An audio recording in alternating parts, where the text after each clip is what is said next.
Les Malaisiens sont parmi les plus grands utilisateurs du monde des médias sociaux tels que Facebook et WhatsApp. Et des panneaux d'affichage électroniques leur rappellent de ne pas utiliser ces plateformes pour diffuser de fausses informations.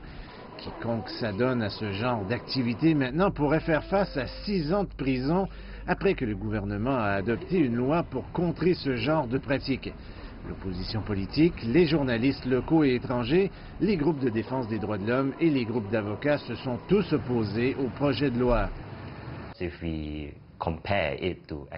Si on le compare à la législation existante qui prévoit pour une infraction similaire, par exemple la diffusion de faux rapports en vertu du code pénal, 5 ans d'emprisonnement sont prévus. C'est considéré comme une infraction contre l'État. Quel est le message? Cette propagation de fausses nouvelles est-elle pire que le terrorisme? Cela ne peut sûrement pas être exact. Le gouvernement prétend que les fake news, la propagation de fausses informations, est une menace sérieuse. Cela affecte les entreprises individuelles. Vous devez regarder la situation d'un point de vue politique. Nous devons les protéger. Donc, lorsque nous parlons de fausses nouvelles, nous ne devons pas regarder seulement du point de vue politique, pas seulement du point de vue du gouvernement. Peut-être que cela peut arriver à votre famille. Comment allez-vous être protégé?